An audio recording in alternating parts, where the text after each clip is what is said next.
Oya, karibu bana kwenye movie yetu ya Hussein. Bana, picha linaanza, tunamwona mshikaji anaingia dukani na kumwambia mwenye duka kwamba anataka mkate.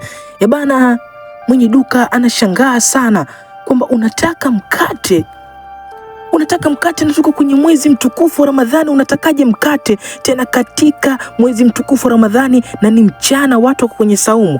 Bwana, mshikaji hataki maneno mingi na kaanza kumfokia mwenye duka na kumwambia, wewe bwana, niuzie mimi niondoke zangu, sina muda wa kupoteza. Sikiza maneno kwa makini. Niuzie niondoke zangu, sina muda wa kupoteza. Bwana, mwenye duka hakutaka kubishana naye sana na kaamua kumpatia mkate na aondoke zake.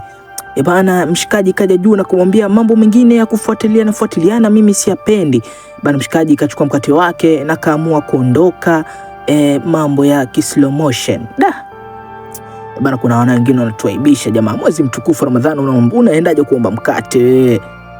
Cheki mwenye duka anavyomwangalia. Mwenye duka anashangaa sana, anashindwa bana, watu vipi?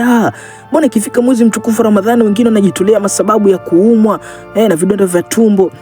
Bana, tunasonga mbele na kumwona mdogo wake na Hussein anakuja, namwambia mwanzo anamkuta kibarazani ametulia, namwambia bana, ndugu yangu vipi, mbona mpaka sasa umeketi kibarazani na ni mida ya swala?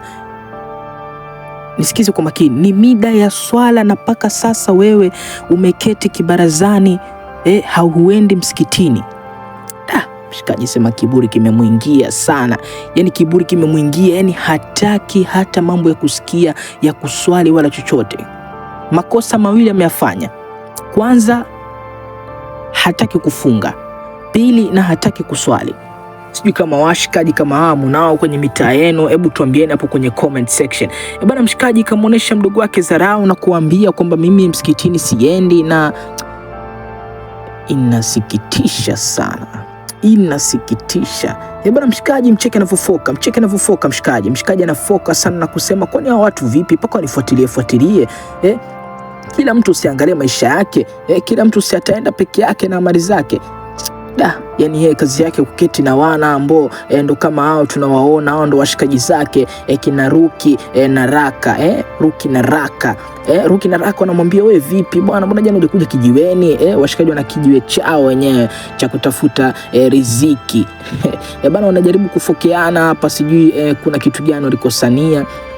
Bana, tunaruka lingine, tunamwona ndugu yake na Hussein ametoka zake msikitini na tunamwona anaongea na amewakuta hawa vijana wawili kina Ruki na Raka wakifanya mambo yao ya kihunihuni. Anawaambia naenda kuwasema kwa wazazi wenu.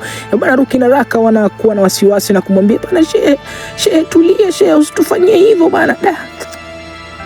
Kina Ruki na Raka bwana, tunaruka kwingine, tumeona mshikaji na mdogo wake mwingine mdogo anaita Kadiri. Bwana, Kadiri anamwambia, bwana ya mshikaji, tumetumwa pesa ya iftari. Bwana, mdogo yani bana, kumbe hatabi mkubwa pesa ya iftari yana, alafu ukicheki mwanake ndo anafanya vibaya, kazi mbaya ndo ili apate pesa za iftari. Bwana, tuchukue funzo bana. Wewe kama unajua kazi zako si nzuri bana, usitoe pesa za iftari. Bana, kuitazama part 2 naomba ni follow na ni subscribe ili kuweza kuendelea kutazama movie hii. Ni kuelezee kwa makini, niambie umependa nini kwenye video hii.